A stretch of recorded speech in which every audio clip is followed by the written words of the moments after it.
ताज्या बातम्यांसाठी लोकशाही न्यूज चॅनलला सबस्क्राइब करा आणि बेल आयकॉन प्रेस करा।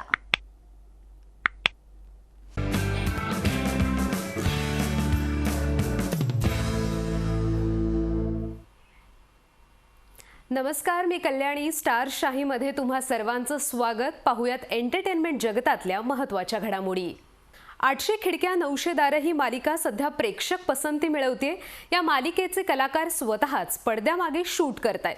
तर या सगळ्या होणाऱ्या गमती जमतींशिवाय आता शूटला मिळालेली परवानगी या सगळ्या नोटवर मालिकेतील श्रीनिवास म्हणजेच बंड्या वाटवे साकारणारे आनंद इंगळेंसोबत आम्ही दिलखुलास गप्पा मारल्यात।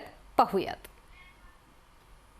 हॅलो, नमस्कार, व्हॉट्सअप मंडळी, दिस इज चित्राली चोगले आणि पुन्हा एकदा नवीन सेलिब्रिटी घेऊन तुमच्या भेटीला आले। माझ्या सोबत आहेत आनंद इंगळे।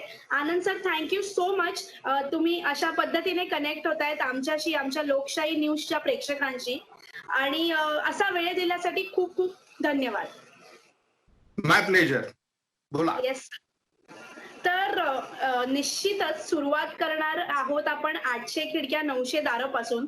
कारण काय, मालिका सुरू झाली लॉकडाऊन मध्ये एकतर शूट होणारी पहिली मालिका, विषय सुद्धा लॉकडाऊन, त्यात तुम्ही सगळेच कलाकार घरून शूट करताय। तर या सगळ्याकडे इतके वर्ष तुम्ही फील्डमध्ये आहात, इंडस्ट्रीमध्ये आहात, असं काहीतरी पहिल्यांदा होतंय की तुम्ही स्वतः शूट करता आहात, तुम्ही स्वतः सगळं बिहाइंड द सीन जे असतं ते सगळं तुम्ही स्वतः करताय आणि मग ते ऑन एअर जात आहे। काय नेमका एक्सपिरियन्स आहे आणि काय सांगाल त्याबद्दलचं?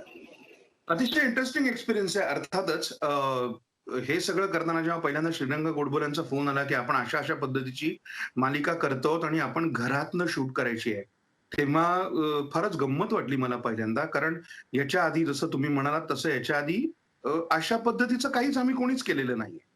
म्हणजे मी असं नाही, किंबहुना आपण सगळेच जण आता एका विशिष्ट काळातनं जात असताना अशा पद्धतीचं काहीतरी एंटरटेनमेंट लोकांसमोर आणता येईल या आयडियाचंच मला खूप अप्रूप वाटलं होतं की वा, आता हे आपण याच्यात सहभागी व्हायला हवं, ह्याचा आपण एक भाग असायला हवं आणि हे इंटरेस्टिंग आहे।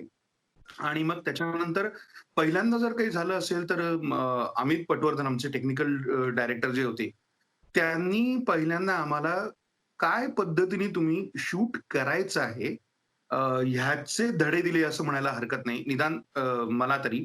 आणि तो सगळ्यात जास्त चॅलेंजिंग भाग होता।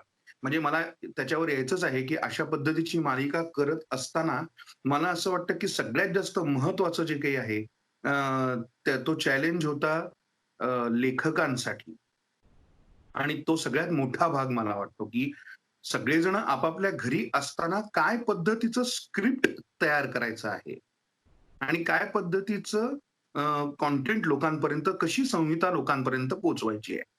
तर मला असं वाटलं की तो एक फार महत्वाचा भाग झाला। कारण शेवटी कसं आहे की तुम्हाला काही वेळानंतर टेक्निकल गोष्टी ज्या आहेत त्या थोड्याफार चुका करून शिकता येतात, म्हणजे आम्ही सगळेच शिकलो। म्हणजे मी आता ह्याच्या आधीपर्यंत फोन हा फक्त घ्यायचा आणि करायचा, ह्याच्यापेक्षा फोनमधली जास्त फीचर्स मला माहीत नव्हती। किंबहुना जे थोडंसं काय सोशल मीडिया आपण म्हणतो त्याच्यावरती जे काही असतं त्याच्यात आपण जेवढे ऍक्टिव्ह असतो, तरी मी फार नसतोच, त्यामुळे तेही मला माहीत नव्हतं। पण इंटरेस्टिंग, अतिशय इंटरेस्टिंग गोष्ट म्हणजे आम्हाला जेव्हा लक्षात आलं की नाही फोकस हलतो आहे शूट करताना, किंवा लक्षात आलं की नाही एक्सपोजर चुकतंय, किंवा लक्षात आलं की हात थरथरतो आहे, तुम्ही मग मी जाऊन स्टँड विकत आणला कॅमेऱ्याचा की कुठेतरी ठेवायचं। मग लक्षात यायला लागलं, मुरकर आमचे जे डायरेक्टर आहेत स्वप्नील, ते त्याच्यानंतर यांच्याबरोबर बोलायला सुरुवात झाली की काय कॅरेक्टर आहे, कसं कॅरेक्टर आहे, काय करायचं आहे, काय पद्धतीने ऍक्टिंग। कारण हे सगळं करून जेव्हा आपण शॉट तयार करायला जातो तेव्हा तुला काम तर स्वतःच करायचं आहे। त्यामुळे तो एक मुद्दा जो आहे तो सगळ्यात महत्वाचा होता। आणि I am enjoying the process. मला प्रोसेसमध्ये अतिशय मजा येतेय। कारण ते सगळं करायचं, ते कुठल्या काय म्हणतात ड्रॉप बॉक्समध्ये कसं टाकायचं, ते कसं त्यांच्यापर्यंत पोहोचेल, किंवा त्याचं रेझोल्युशन काय असलं पाहिजे, ह्याच्या सगळ्याचे धडे चुकत चुकत आम्ही सगळेजणांनीच आम्ही ते शिकलो। आणि आता मला असं वाटतं की त्याच्यामध्ये जरा एकसूत्रता, एकसंधीपणा असा दिसायला लागलेला आहे आणि एकसंध एक एपिसोड दिसतो, की प्रत्येकाचा कॅमेरा जरी असला तरी मग आम्हाला त्यांनी सांगितलं, की ओपन कॅमेरा नावाचं एक ॲप आहे. ते डाउनलोड करा, ज्याच्यामुळे तुम्हाला फोकस किंवा एक्सपोजर तुम्हाला फिक्स करता येतं.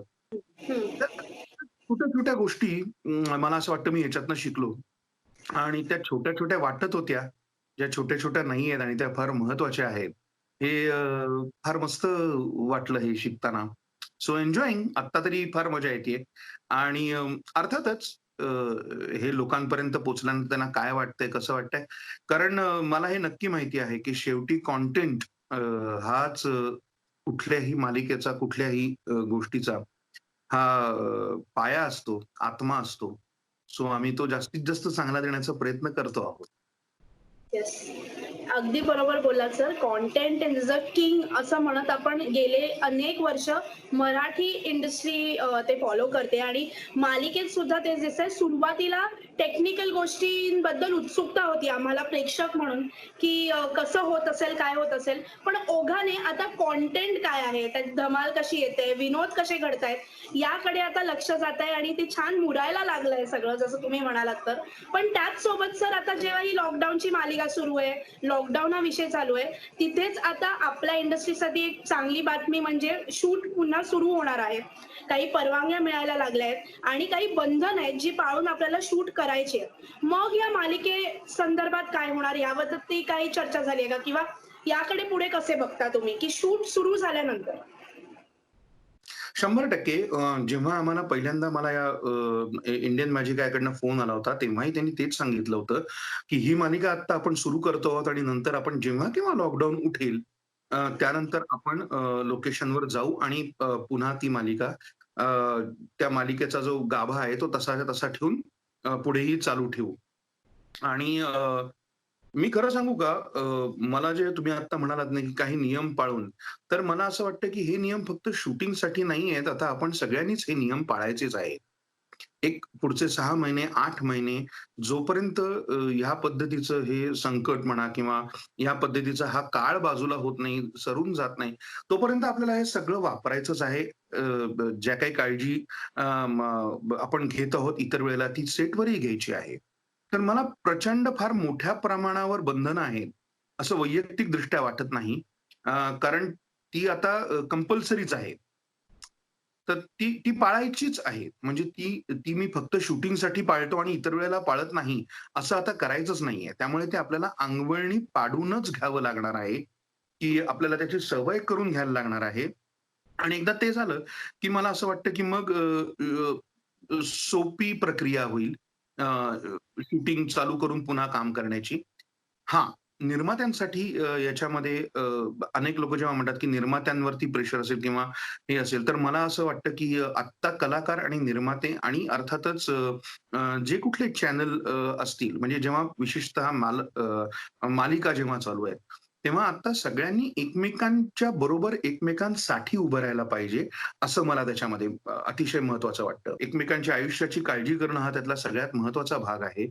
आणि अर्थातच त्याच्यामध्ये व्यवसायाचाही भाग येतो, की आपण जबाबदारीने आपल्यामुळे इतर कोणाच्या व्यवसायाचं नुकसान होणार नाही, अशा पद्धतीने ते काम करायला पाहिजे. So I am absolutely eager to see की कशा पद्धतीने आपण आता लॉकडाऊन नंतर परवानग्या मिळाल्या, की आपण भराभर कसे शूटिंगला तिथे जातो आहोत आणि कशा पद्धतीने त्याचा ते आपण पूर्ण काळजी घेऊन आपण लोकांपर्यंत पुन्हा एकदा अ, आधीच्या प्रमाणे मालिका लोकांसमोर मांडतो आहोत. हे मला फार महत्वाचा वाटला हा मुद्दा, की फक्त शूटिंगसाठी किंवा फक्त कामाला जातो त्या ठिकाणी म्हणून ही काळजी घ्यायची नाही. आता ही काळजी आपल्याला अंगभूत आपल्यामध्ये रुजवून घ्यायला लागणार आहे. आपल्याला ती अंगवळणी पाडून घ्यायला लागणार आहे.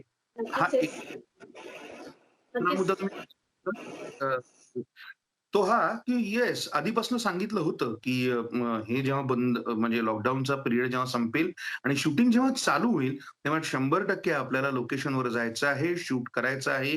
त्यामुळे कॅरेक्टर सुद्धा तशीच डेव्हलप करायचा प्रयत्न चालू आहे. सीन्स तशाच पद्धतीने येत आहेत. सर आपण जसं म्हणतोय की लॉकडाऊन संपून आपल्याला अनेक गोष्टी आता आत्मसात कराव्या लागणार आहेत. हे फक्त शूटिंगचा किंवा आपल्या कामाच्या ठिकाणचा भाग नाहीये, तर ते आपण आपली एक जीवनशैली म्हणून त्यात कुठे कुठे ते हळूहळू गुंफायला लागणार आहे आणि त्याच्यातूनच मार्ग काढत पुढे जायचंय.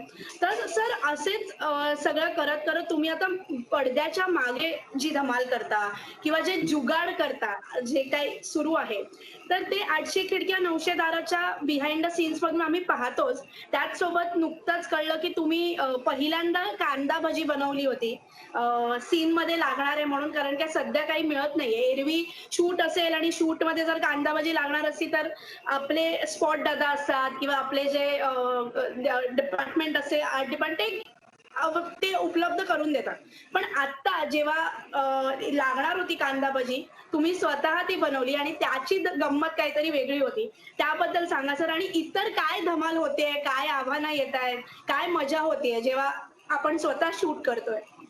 अगदी खरं सांगायचं तर अनेक वेळेला माझ्या घरात असं झालंय की आम्ही कॅमेरा लावतो आणि येऊन बसेपर्यंत कॅमेरा तिथनं पडतो. म्हणजे असं बऱ्याच वेळा झालाय. या लॉकडाऊनच्या काळामध्ये जेव्हा सुरुवात झाली तेव्हा मी अमित पटवर्धनांना म्हणलं, माझा ह्याच्या आधीचा जो फोन होता तो मी असं शूट करत होतो आणि तो वरती ठेवला होता, काहीतरी अँगल नव्हता आणि तिथून खाली पडला आणि त्याचा स्क्रीन गेला. पुढचे 4 दिवस पण सुदैवाने तेव्हा तो नेऊन दिल्यानंतर काही 5-7 माझ्याकडे दुसरा फोन होता, म्हणजे त्याच्यामध्ये काम चालू ठेवलं गेलं, त्याच्यावरती मी ते केलं आणि मग हा फोन जेव्हा आता थोडंसं शिथिल झाल्यानंतर जेव्हा करून आणता आला तेव्हा ते केला. सो खरं सांगायचं तर ही सीरियल सुरू व्हायच्या आधीच माझा स्वतःचा खर्च या सीरियलवर सुरू झाला होता. बाकीचा तर धंदा खर्च फारच कमी आहे त्याच्यासमोर. त्यामुळे माझ्यासाठी ऑलरेडी हा खर्च सुरू झाला होता वेगवेगळा. पण आपण असं म्हणूया की प्रत्येक शिक्षणाची काहीतरी एक किंमत असते. त्याच्यानंतर मला कॅमेरा कसा ठेवायचा, कसा लावायचा हे शिकायला मिळालं अर्थातच. आणि अजून बऱ्याच गोष्टी होतात. म्हणजे जसं मी म्हटलं तसं की घरच्यांना सांगायला लागतं की थांबा, थांबा, थांबा शॉट चालू आहे, बोलू नका. तुम्ही बरं ते तरी किती ऐकणार? याचं कारण त्यांची प्रत्येकाची घरातली कामं असतात. त्यांना काही म्हणजे आपण सीरियलमध्ये काम करतो आहे, ही काही ही नेहमीची गेले मी कितीतरी वर्ष समजा कामाला पण मी बाहेर जात होतो. अदरवाईज घरामध्ये हे सगळं पहिल्यांदाच येतंय ना. हो. त्यांनाही त्याची सवय नव्हतीच किंवा नाहीच आहे. आणि कुठल्याही पद्धतीने घरच्यांची प्रायव्हसी सोडून हे सगळं करायचं असा काही मुद्दा नसतो, की आता मुलं आहेत आणि ते जगातलं सगळ्यात महत्त्वाचं काम आहे त्यामुळे तुमच्या तुमच्या गोष्टी तुम्ही करायच्या नाहीत. असं होत नाही. त्याच्या प्रायोरिटीज घरात ठरलेल्या असतात. सो आम्ही आता ठरवून घेतलं आमच्याकडे, की बाबा रे येस सकाळी 9 ते 12 एवढ्याच वेळाचं आमचं शूटिंगचं काम असेल. 12 नंतर कारण घरामध्ये तुम्हाला माहिती आहे, की सकाळचे स्वयंपाक असतात, हो. ब्रेकफास्ट सगळ्या गोष्टी असतात. त्याच्यासाठी आणि त्याच्यासाठी मी म्हणजे कितीही मी प्रोफेशनली काम करेन. घरच्यांनी का करावं? त्यामुळे त्यांना ते आणि आमच्या ह्या सगळ्याच मित्रांचं त्याच्यामध्ये कमालीची मदत घरचे करता आहेत आणि ॲडजस्टमेंट्स करत मग त्याप्रमाणे शूटिंग करायचं. मग आई कधी-कधी हसते, की "अरे काय चाललंय? हा काय वेडेपणा करताय तुम्ही?" कारण एकच गोष्ट 10-10 वेळा शूट करायला लागते. डायलॉग चुकतात. मग आमचा कोणीतरी म्हणतो, "नाही, नाही, समोरनं ती फ्रेम नाहीये. वेगळी फ्रेम आहे." अशा पद्धतीने अनेक गोष्टी घडतायत आणि वी आर एन्जॉयिंग दॅट. आणि तू भजी केली ते म्हणलीस त्या बाबतीत. तर मला असं वाटतं, की काही-काही वेळेला फार साध्या आणि छोट्या गोष्टींचं फार मोठं कौतुक होतं. ही सीरियल सुरू झाल्यापासून कलाकारांचाच खर्च जास्त होतोय. मी तेच म्हणलं भजी आहेत तोपर्यंत ठीक आहे. पण उद्या तुम्ही घरामध्ये समजा काय म्हणूया त्याला आपण मलाई कोफ्ते करता वगैरे असं जर का सीन आला तर मग विचार करायला लागेल, की अरे बापरे! हे हे काय आहे? किंवा तुम्ही सॉलिड बटर चिकन करता आहात. असं असं तर मग जरा खर्चिक वातावरण तयार होईल असं मला लक्षात आलंय. पुन्हा एकदा सर याच नोटवर म्हणेन की थँक यू सो मच की तुम्ही असा वेळ दिलात, असे आपण कनेक्ट झालो, अशा छान गप्पा मारल्या. जाता जाता प्रेक्षकांना काय सांगावं असं वाटेल? आत्ता सगळेजण एकच सांगतायत आणि ती सगळ्यात महत्वाची गोष्ट आहे. मला असं वाटतं कितीही तेच-तेचपणा आला तरी तोच-तोचपणा आला तरी किंवा तेच-तेच सांगणं असलं तरी देखील हीच महत्वाची गोष्ट आहे, की सगळ्यांनी प्लीज आपल्या कुटुंबियांची काळजी घ्या. आता प्रशासन आपण जेव्हा म्हणतो, याचा अर्थ प्रशासन म्हणजे सरकारमध्ये काम करणारी मंडळी फक्त नसतात. प्रशासन म्हणजे आपण सगळेजण असतो आणि आपण सगळ्यांनी जर काळजी घेतली, एकमेकांची काळजी घेतली, आत्ता जे सांगता आहेत, ज्या पद्धतीने आपल्याला कोरोना व्हायरसशी सामना करायचा आहे, ह्या संदर्भातली जी काळजी आहे, ती आपण सगळ्यांनी घेतली तर खूप आपण सेफ राहू, आनंदी राहू आणि आपल्याला पुन्हा एकदा आपल्याला ज्या मनासारख्या आपण ज्या करत होतो, त्या सगळ्या गोष्टी पुन्हा एकदा लवकरात लवकर करायची संधी उपलब्ध होऊ शकेल. त्यामुळे काळजी घ्या सगळेजण आणि सगळ्यात महत्वाचं आनंदी राहा. आमची मालिका पाहत राहा. येस, नक्कीच सर. मालिका तर आम्ही पाहतोच आहोत, एन्जॉय करतो आहोत. तुम्ही सुद्धा काळजी घ्या. स्टे होम, स्टे सेफ आणि पुन्हा भेटू, पुन्हा गप्पा मारूच. Thank you so much sir. Take care.